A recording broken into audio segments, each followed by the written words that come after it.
யாக்கோபின் வரலாறு பாகம் 9 ராக்கேல். இதற்கு பின்பு நான் பிரயாணம் பண்ணி கீழ்த்திசையாரின் தேசத்தில் போய் சேர்ந்தேன். அங்கே வயல்வெளியில் ஒரு கிணற்றையும் அதன் அருகே மடக்கியிருக்கிற 3 ஆட்டு மந்தைகளையும் கண்டேன். அந்த கிணற்றின் வாய் ஒரு பெரிய கல்லினால் அடைக்கப்பட்டிருந்தது. நான் அங்கிருந்த மேய்ப்பர்களை பார்த்து, சகோதரரே, நீங்கள் எவ்விடத்தார் என்றேன். அதற்கு அவர்கள், நாங்கள் ஆரான் ஊரார் என்றார்கள். அப்பொழுது நான், நாகோரின் குமாரனாகிய லாபானை அறிவீர்களா என்று கேட்டேன். அறிவோம் என்றார்கள். அவன் சுகமாயிருக்கிறானா என்று விசாரித்தேன். அதற்கு அவர்கள், சுகமாயிருக்கிறான். அவன் குமாரத்தியாகிய ராக்கேல் அதோ ஆடுகளை ஓட்டிக்கொண்டு வருகிறாள் என்று சொன்னார்கள். அவர்களோடு நான் பேசிக் கொண்டிருக்கும் போதே ராக்கேல் ஆடுகளை ஓட்டிக்கொண்டு வந்தாள். லாபானுடைய குமாரத்தியாகிய ராக்கேலையும் லாபானின் ஆடுகளையும் கண்டபோது நான் போய் கிணற்றின் வாயிலிருந்த கல்லை புரட்டி என் தாயின் சகோதரனாகிய லாபானின் ஆடுகளுக்கு தண்ணீர் காட்டினேன்.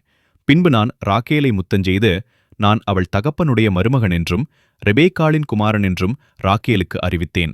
அவள் ஓடிப்போய் தன் தகப்பனுக்கு அறிவித்தாள். லாபான் தன் சகோதரியின் குமாரனாகிய என்னுடைய செய்தியை கேட்டபோது எனக்கு எதிர்கொண்டோடி வந்து என்னை கட்டிக்கொண்டு முத்தன் செய்து தன் வீட்டுக்கு அழைத்து கொண்டு போனான். நான் என் காரியங்களையெல்லாம் விவரமாய் லாபானுக்கு சொன்னேன். அப்பொழுது லாபான், நீ என் எலும்பும் என் மாம்சமுமானவன். நீ என் மருமகனாயிருப்பதால் சும்மா எனக்கு வேலை செய்யலாமா? சம்பளம் எவ்வளவு கேட்கிறாய் சொல் என்றான். லாபானுக்கு 2 குமாரத்திகள். மூத்தவள் பெயர் லேயாள், இளையவள் நான் கிணற்றண்டையில் கண்டு முத்தஞ்செய்த ராக்கேல்.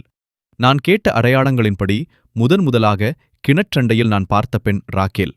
என் தகப்பன் ஈசாக்கிற்கு பெண் தேடச் சென்ற எலியேசர் கேட்ட அடையாளங்களின்படியே என் தாய் ரெபேக்காளை காட்டினார். இப்போது என்னையும் நேர்வழியாய் நடத்தி அழைத்து வந்தார்.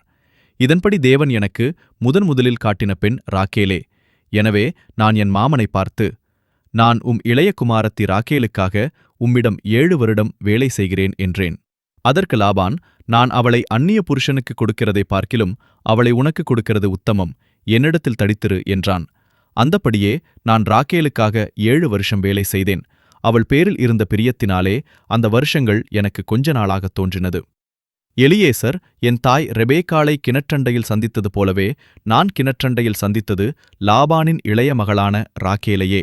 எனவே ராக்கேலே என் மனைவி என நிச்சயப்படுத்திக் கொண்டிருந்தேன். அன்றைக்கு எலியேசர் பெண் வீட்டாருக்கு பொன் உடைமைகளையும் வெள்ளி உடைமைகளையும் தந்தார். ஆனால் நான் என் தேவனை மட்டுமே சார்ந்து பிரயாணம் வந்ததால் வெள்ளி பொன் எதுவும் எடுத்து வரவில்லை.